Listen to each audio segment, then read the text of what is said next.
The Union Budget 2022 was presented in the Parliament prior to the mounting geopolitical risk of war in Ukraine, and how these global macroeconomic uncertainties impact on the fiscal arithmetic in India. That depends on the fiscal monetary policy interface to respond to the crisis. And the recent Omicron wave, that is also a reminder that ever mutating coronavirus would continue as a determinant of macroeconomic uncertainties.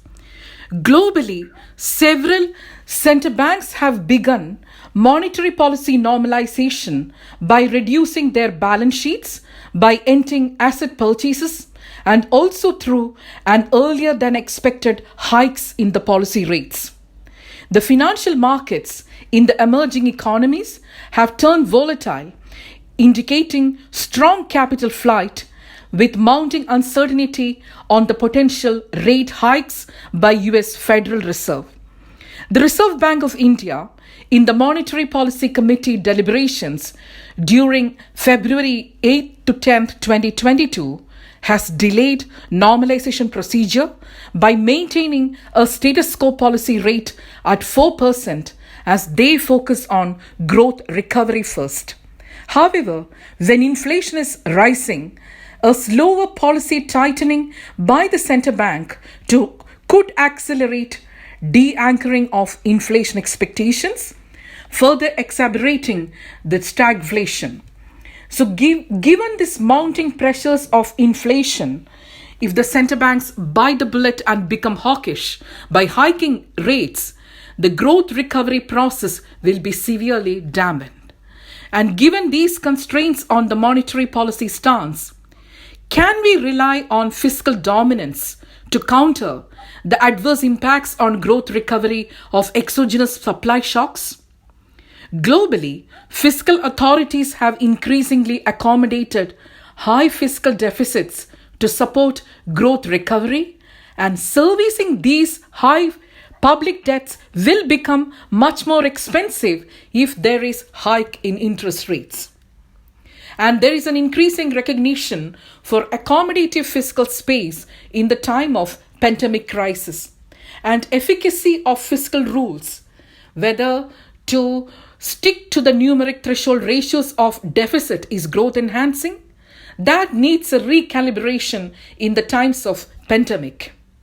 And if the path to fiscal consolidation is through expenditure compression rather than increased tax buoyancy, the quality of fiscal consolidation gets affected. And high fiscal deficit has no fiscal cost if it can be substantiated with increasing public investment or output gap reduction, as rightly mentioned by Oliver Blanchard in his paper in 2020. And climate change risk further aggravate the macroeconomic uncertainties. How well the monetary policy stance can incorporate such risks and uncertainties within the available toolkit, that is questioned by many economists. And there is a broad consensus among economists that fiscal policy is capable to deal with the climate crisis, and national budgets have become an important tool to address climate change commitments. Union Budget 2022 has announced green bonds for the first time ever in India. And look at the global uncertainties. The International Monetary Fund, IMF, revised global output and the trade growth projections for 2022 downward to 4.4% and 6% from their earlier forecast of 4.9% for the global output, and for this trade growth projections from 6.7 they have revised to 6% in January 2022 update of World Economic Outlook. And these revisions in the global growth is due to the hardening of commodity prices and mounting inflationary pressures. And war in Ukraine will aggravate the global stagflationary recession when inflationary expectations are becoming unanchored, and massive negative supply shock in the global economy will reduce the growth further. and the volatility in energy prices, the spike in oil prices to well above $100 per barrel, along with the hardening of global commodity prices, will add to these uncertainties. And a deep stagflationary shock is also a nightmare scenario, as Rubini pointed out, for the central banks. And, it will be damned if they react, and it will also be damned if they don't react. So that's a policy dilemma for a central bank.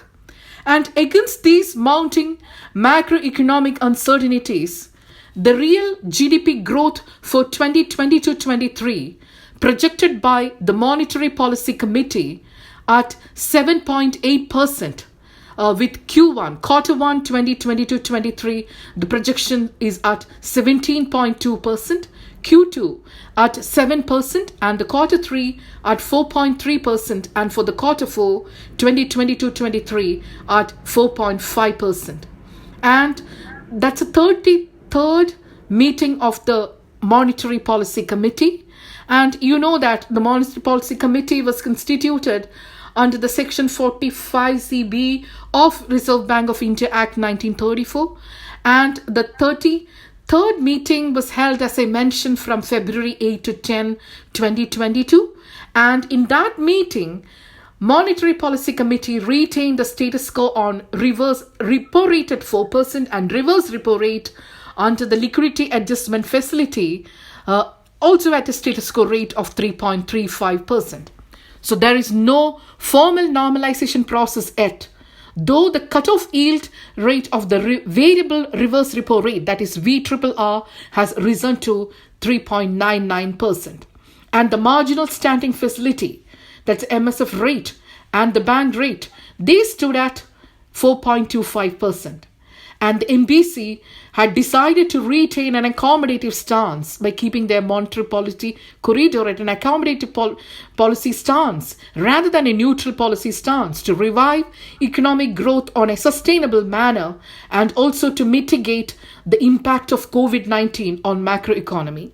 And these decisions are in consonance with the objective of achieving the medium-term target for the consumer price index-based inflation of 4%. That's a nominal anchor in our country, within the band of plus or minus 2%, while supporting the growth momentum. And normalization procedure for the monetary policy stance is crucial for effective functioning of the term structure of interest rate. And term structure of interest rate refers to the link between short-term interest rates and the long-term interest rates. And for instance, the call money market rates are below the repo rate in India. As per the RBI published data on March 4th, 2022, the weighted average call money market is 3.53% and the treasury bill cutoff price for 91 days is 3.7% and the treasury bill cutoff price for 182 days is 4.19% and the treasury bill cutoff rate for 364 days is 4.52%. This is the data as per March 4th, 2022. And on the long term interest rate, the average yield on 10-year government bond, that increased to 6.76% in March 4th, 2022. There's a mounting pressure on RBI to increase the policy rates due to inflationary pressures and the instability in global financial markets due to impending taper tantrums and the plausible rise in policy rates by US Fed Reserve that can trigger capital flight. And in India, if you look at the foreign exchange reserves, it increased by $55 billion in 21-22 and up to February 4th, 2022, if you look at it, has increased to $632 billion. And correspondingly, the reserve money adjusted for the first round impact of the change in the cash reserve ratio expanded by 8.4% YOY on February 4th, 2022. In 2022 February, the growth rate of reserve money was 13.7%. And what are the important components of the reserve money? The net foreign exchange reserve, that constitutes around 66.8% of the reserve money, and other components of the reserve money are net RBI credit to government, that constitutes around 34.77%, and government's currency liabilities, another component, that currency liabilities with public, that's as insignificant as 0.22%.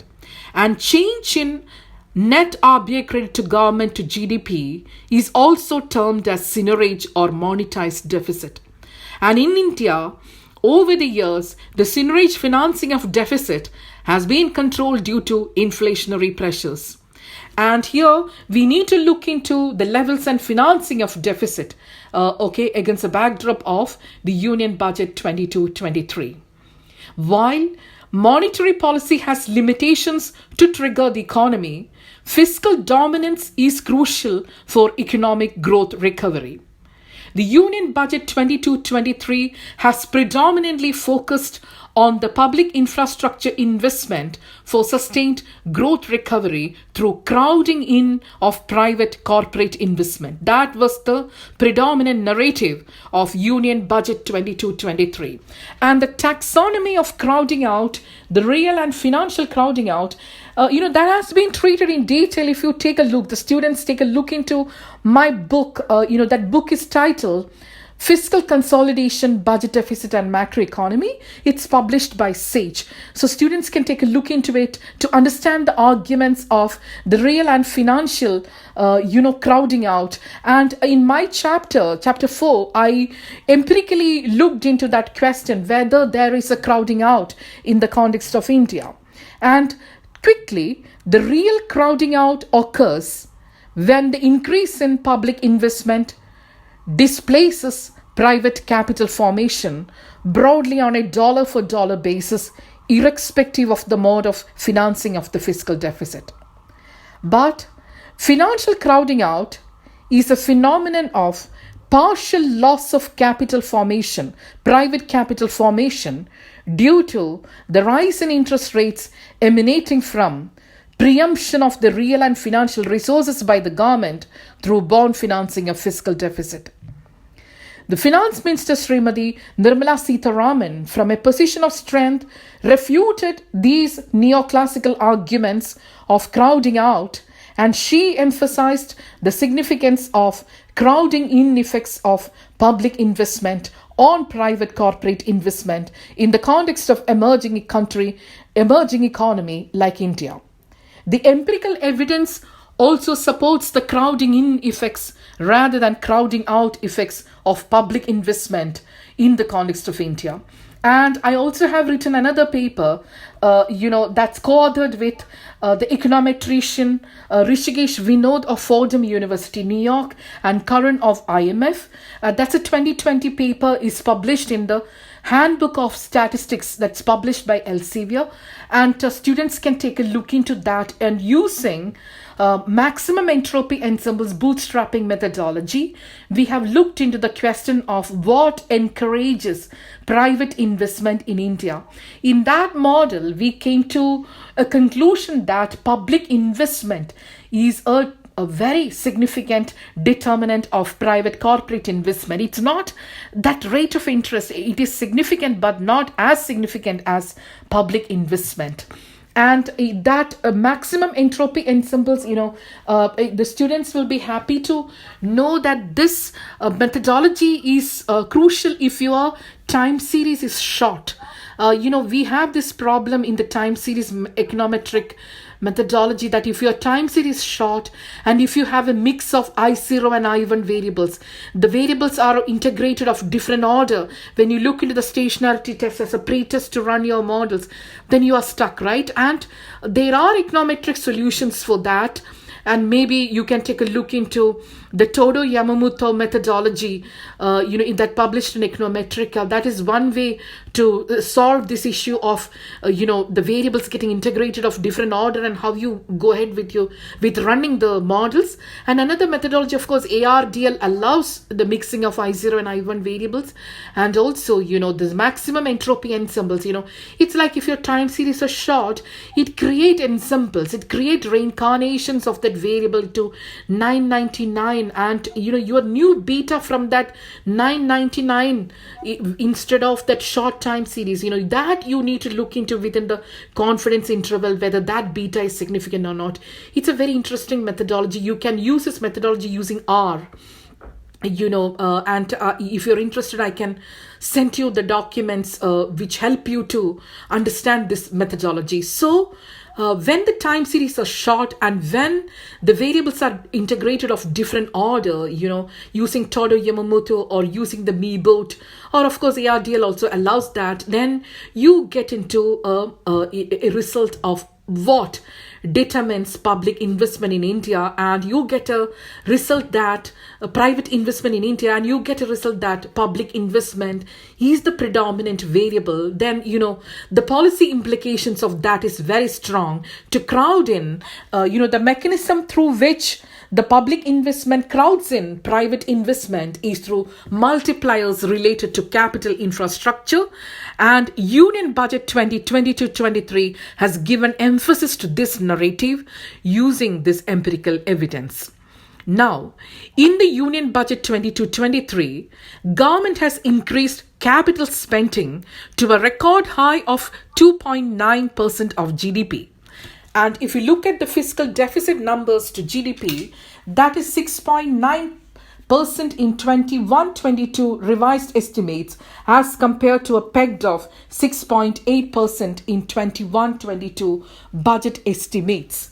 And the fiscal deficit GDP ratio, if you look into last year, it was 9.2% in 2021.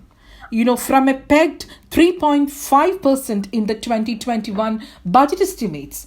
And that hike happened due to the budget transparency and also against the backdrop of COVID pandemic. And an excessive deficit procedure map or a fiscal consolidation map has also been announced to bring down the fiscal deficit to GDP ratio to 4.5% in the financial year 2025-26. Now, revenue deficit.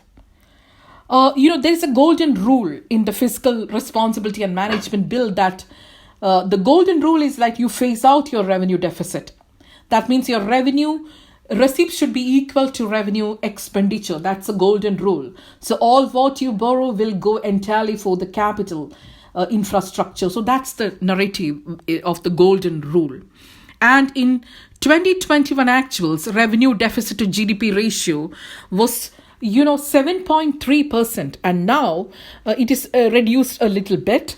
And in the times of pandemic, high revenue deficit is very crucial for economic growth recovery, because we cannot compress what you call as a revenue spending, because that have growth repercussions, and the humanitarian crisis will mount if you try to excessively control your revenue expenditure.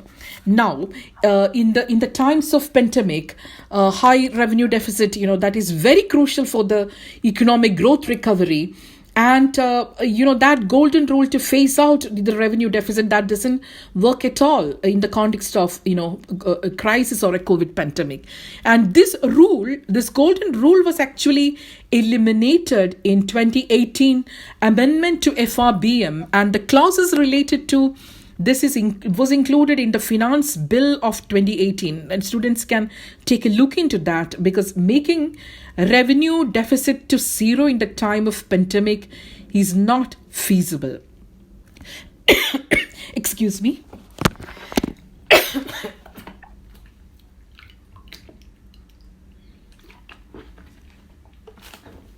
Now, another important ratio, that is revenue deficit to fiscal deficit ratio. And, this ratio is 59.61% in 2022-23. But this ratio was high as 79.72% in 21-22 actuals. And, of course, it's a matter of concern. But as I mentioned, controlling revenue deficit in the time of pandemic, that can have growth repercussions. So we are living with a ratio of revenue deficit to fiscal deficit at around 60%. Excuse if you look into the numbers of the budget estimate of 2022-23.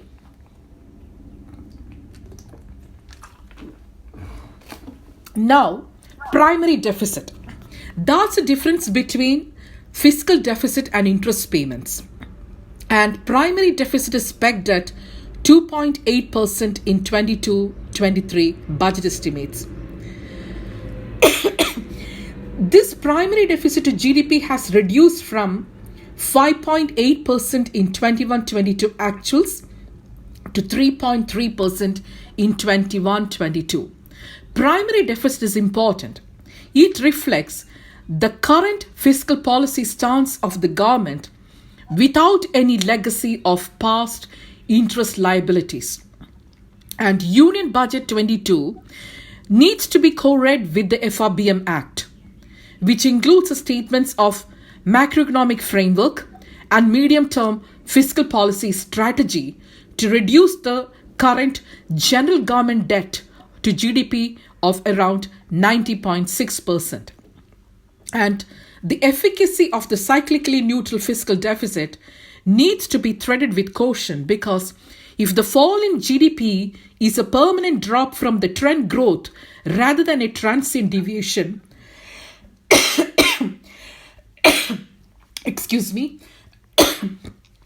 if that is a permanent scar, then it is incorrect to assume the upturn in the business cycle can eliminate the cyclical part of deficit. And students should understand the significance of business cycles. If it doesn't operate in the context of emerging countries, then cyclically neutral fiscal deficit is a matter of concern. Now, at the state level, the fiscal rules has been revised and the borrowing limit of 4% rather than 3% of the state FRBM. And 0.5% is the efficiency parameter linked to power sector reforms. So within this enhanced 4%, your 0.5% of the deficit is linked to power sector reforms. In addition to that, Union Budget 2022 announced a capital outlay of rupees 1 lakh crore to be transferred to the states for strengthening their infrastructure development through state highways and other capital related projects. And this focus on infrastructure projects is also very crucial. In the context of elections, they have not announced anything state specific other than this capital project announcement and also enhancing the fiscal rules. There was no populist announcements to incentivize the calculus of consent of voters, and that's welcome. A threshold ratio of debt and deficit and the fiscal rules that might prove detrimental in the time of pandemic because that constrains fiscal space. So, a high public debt has no fiscal cost if you look into the real rate of interest and if that is greater than real rate of growth of economy. And in Union Budget 22-23, the fiscal deficit to GDP ratio was pegged to be 6.4%. And last year, budget transparency was given importance by incorporating a portion of off-budget borrowings, and the Food Corporation of India's borrowings from National Small Savings Fund was stopped, and the deficit, which was mounting to 9.2% of GDP in 21-22, that was inclusive of this budget transparency as well as this new expenditure priorities. And if you look at the financing pattern of deficit, gross market borrowings is around 69.75% of the total debt, and there is a deviation between the budget estimates and the revised estimates. If you look into the components of financing of deficit, like securities against small savings, which constitute around 21.61% of the total debt, that increased from the BE to RE, while the gross market borrowings that shows a slight decline if you look into the BE and RE. And the state provident fund, that also constitute around 1.2% of the total debt. So these were the components, gross market borrowing, securities against small savings, then state provident fund. So these are the different ways in which you finance your deficit for the union government level. Now, we don't have a public sector borrowing requirement concept of deficit. And that is very important from coverage perspective, that because it covers the 3 tiers of government plus the deficit of the public sector companies. But we don't have a PSBR time series in the context of India. Within this union budget, in the revenue account, tax and non-tax revenue buoyancy, if you look into, taxes were buoyant, non-tax revenues were also buoyant. But if you look into the capital receipts, especially the non-debt creating capital receipts, particularly the disinvestment or the privatization proceeds, that showed a huge fiscal slippage. The disinvestment target of 1.75 lakh crore, and when you compare the target to the actuals, it was only 78,000 crores in the year 21-22 if you look into the RE. And in 2021, the proceeds from the disinvestment we received was only 37,000 crores, but our target was 2.1 lakh crores. So this year, government has been realistic and they provided a very conservative estimate as their target for disinvestment, that is 65,000 crores this year. It is not an ambitious target.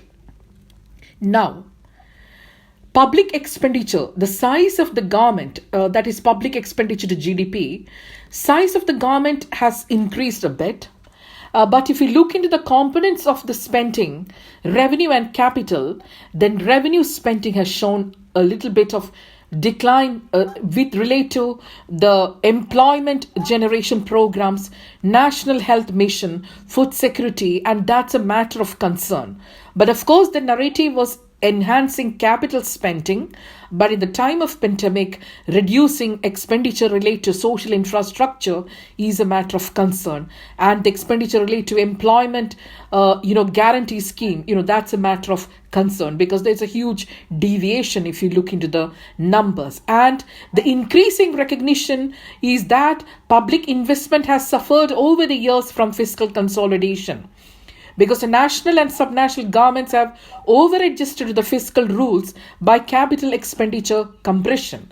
And the emphasis, was very crucial, therefore, in the Union Budget 2022 on strengthening the capital formation.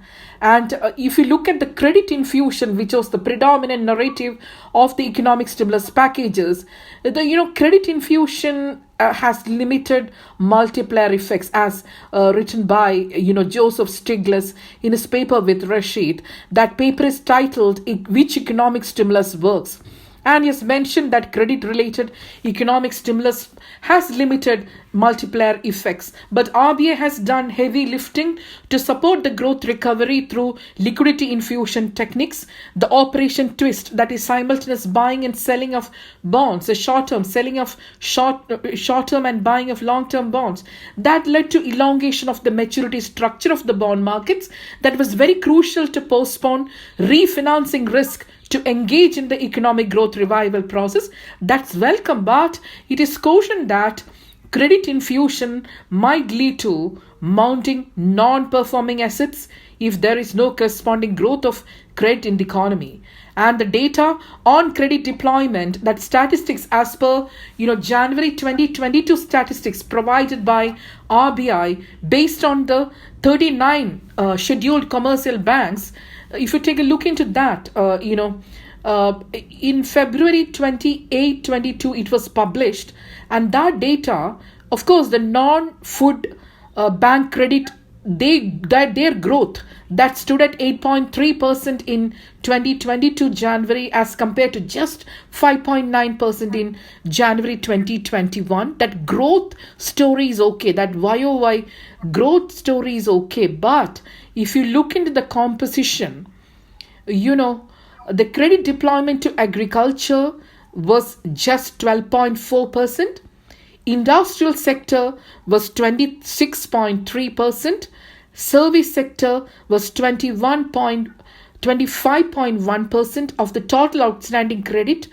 And within this industrial sector, if you take a look into large industries, micro industries, and medium industries, the composition out of the total credit deployed, 24.4% was, for the large industries. And of the total credit deployment, only 4% was received by micro industries and just 1.9 for the medium industries. So what exactly are we talking about? The moment we talk about the small business firms or the credit deployment for the micro and medium enterprises, there is an uneven access to the credit deployment. That's why if we are using credit deployment or the credit infusion as a predominant narrative of the economic stimulus packages, when access is uneven, then the growth recovery will also be uneven and inequalities will widen. And another important component is personal loans, and that is 27.5% of the total credit deployment, where housing loan, that was around 13.4%. And also there was a component to, even repay the credit card charges. So that's a kind of the credit culture, the personal loans is on rise. Maybe that is also because though people must have accessed good credit from government, but to repay that credit, they must have gone for personal loans to repay the credit, or they must have gone for the Ponzi financing with the indigenous money lenders also. If the economic activity it is not picking up, then you need to resort to many other dangerous or very many other provisions to repay your debt. So I don't know whether this uneven credit access people may not access because they fear that the repayment, how they will do if the demand is not stimulated and if they don't have market for their products. So these are elements of concern when the predominant narrative of economic stimulus package is just credit or supply side. Now, my last point is on the financial stability and climate change. Financial stability report published by RBI in December 2021 showed that macro stress test for the credit risk indicate the gross non-performing asset ratio of the scheduled commercial banks may increase from 6.9% in September 2021 to 8.1% by September 2022 under a baseline scenario. And that severe stress scenario, that non-performing asset may even mount to 9.5% in 2022 September. And the financial stability report further clarified that the scheduled commercial banks would have sufficient capital both at aggregate and individual levels, even under stress situations. And the ratio, the capital to risk-weighted assets ratio of the commercial banks rose to a new peak of 16.6% in 2021 September. And as per the Basel III norms, the stipulated capital adequacy ratio, that was 8%, and the provisioning coverage ratio, that is PCR, the percentage of funds that is set aside for the losses due to bad debt, that was 68.1% in September 2021. Now, the climate change risk that affects the financial stability. So, central banks cannot say that our predominant objective is price stability and financial stability and not climate change, because climate change risk and uncertainties can affect financial stability. So how many banks, central banks, has gone for green stress test? That's crucial. Of course, Bank of England has done. And from this narrative, climate change is more of fiscal than monetary. We need to take a relook, because the argument is that monetary policy does not have enough toolkits to deal with the climate change crisis. But as it affects the financial stability, it's important to look into that. But of course, the green bond announcement in Union Budget 22-23 is welcome. That reflects India's commitment to decarbonization against the backdrop of Glasgow deliberations. And green bond is an onshore rupee denominated sovereign bond. It's a debt instrument to strengthen green infrastructure projects. The sovereign green bonds will be the part of government's gross market borrowings in 2020 to 23. But integrating climate change criterion in the fiscal policy in India, that's not just begun with the green bonds announcement in this budget. India was the first ever country to integrate climate change criterion in intergovernmental fiscal transfers in 2014. That was done by 14th Finance Commission. But this green bond strategy, that's welcome to finance just transition towards sustainable climate resilient economy. And long back, the 14th Finance Commission was the first ever in the world to integrate ecological fiscal transfers or to integrate climate change criteria into intergovernmental fiscal mechanisms. And, that's important to remember. And 15th Finance Commission retained that criteria. So fiscal policy is doing quite well. It's very active in terms of integrating climate change concerns. On the monetary policy front, integrating climate change is, of course, a matter of debate.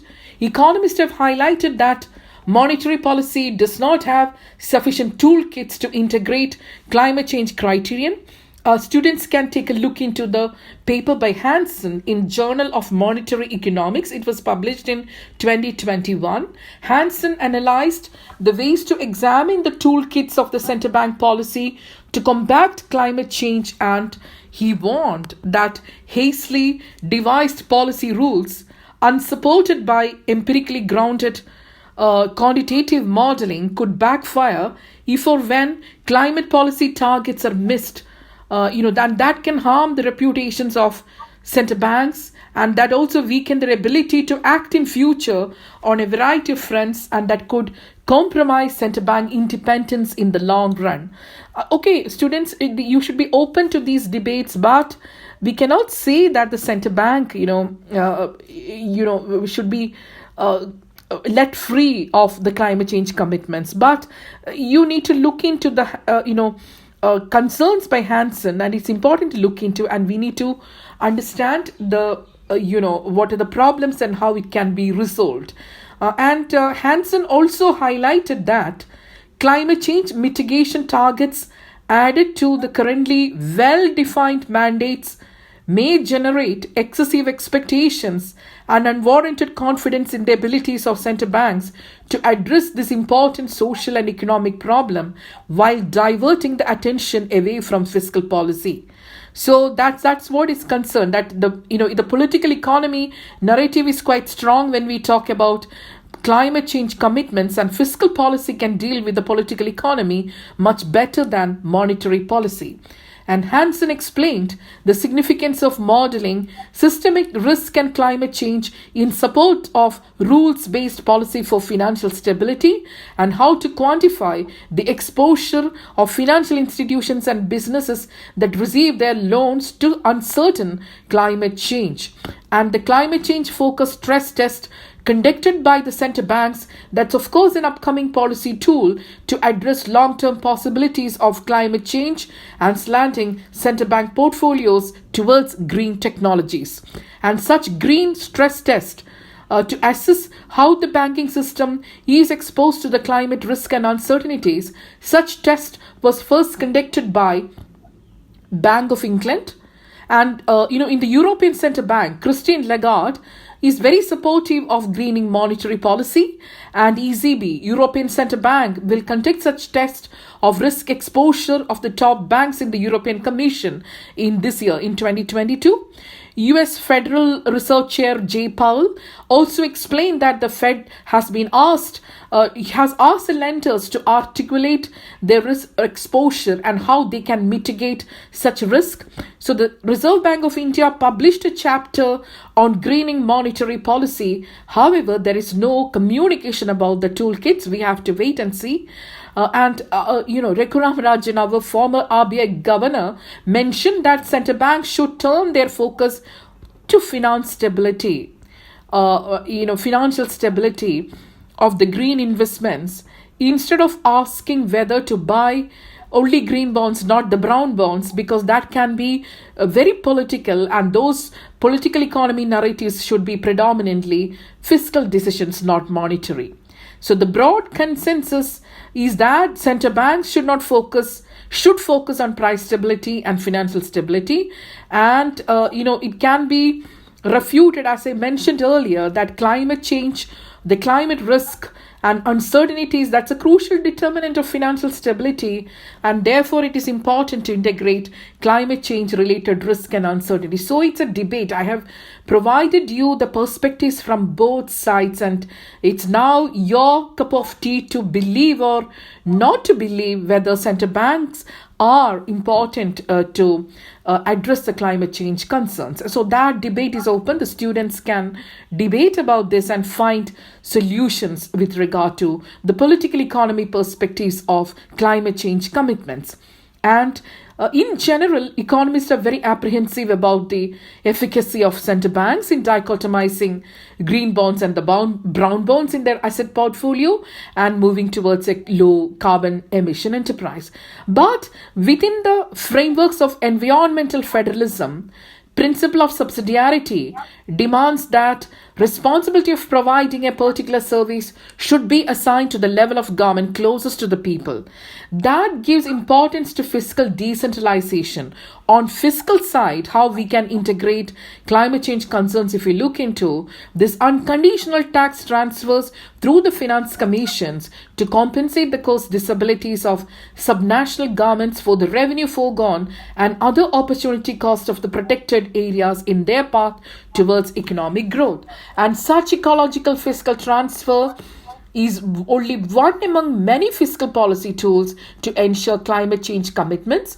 In addition to the fiscal transfers, a long-term public financial management tool like climate responsive budgeting at national and subnational governments are also equally crucial to address the climate change commitments. And these PFM tools link national climate plans to budgetary commitments, and the roadmap and the analytical matrices to prepare the climate responsive budgeting can also eliminate this fragmented approach by the ministries towards adaptation, communication, and the mitigation. So if we look into the taxation side, the differential tax rates or the green tax based on the regions or the provinces, that can lead to race to bottom because they enter into tax war to attract the mobile capital, and they create pollution havens through trading lower environmental quality for more mobile capital. So taxation side, you have to be little careful because it can be little tricky the moment you get into race to bottom and tax war. So initiative of green bonds, that is welcome. It's a leading example of a thematic bond financing because it is earmarking your sovereign bond to a specific objective. And this is first time ever in India, such experiments of earmarking the sovereign bond to a specific objective. And this might open an earmarking of bond financing or the sovereign bonds towards human development as well in future. Because in Colombia, they have green bonds and gender bonds. It's earmarked towards the gender equality commitments. It's also, earmarked for the green commitments. So this is very interesting. We need to take a look into. So to conclude, given the constraints of monetary policy stance to exogenous supply shocks which are growth dampening, relying on fiscal dominance is very crucial for sustainable economic recovery. And globally, an accommodative fiscal stance has been maintained with high fiscal deficits to support growth recovery in the time of pandemic. And from that perspective, the emphasis on crowding in effects of public infrastructure investment given importance by the Union Budget 2022 is welcome. And the efficacy of the rules-based macroeconomic framework, both monetary and fiscal, that needs to be recalibrated to support economic growth, because fiscal conservatism can adversely affect growth process and it can aggravate macroeconomic uncertainties. And credit-related stimulus has limited multiplier effects and also can lead to financial instability if the liquidity infusion is not adequately followed by credit growth in the economy. And the climate change risk and uncertainties affects sustainable growth process. So increasing recognition to integrate climate change commitments in fiscal and monetary policy is crucial. Of course, provided you take a look into the political economy narratives. And there is a broad consensus, as I mentioned, that national budget and the national adaptation communication is very crucial to deal with the commitments towards a Glasgow deliberations and financing of climate change through sovereign rupee denominated green bonds. That's a right step towards greening of fiscal policies in future. Thank you. Over to you, Professor Indraji. Thank you so much. Thank you so much, Professor Lekha Chakraborty, for covering a vast area. And actually, by covering vast area, you could finish your lecture in time. That's very important. Madam has covered fiscal policies and macro indicators, its relevance in budget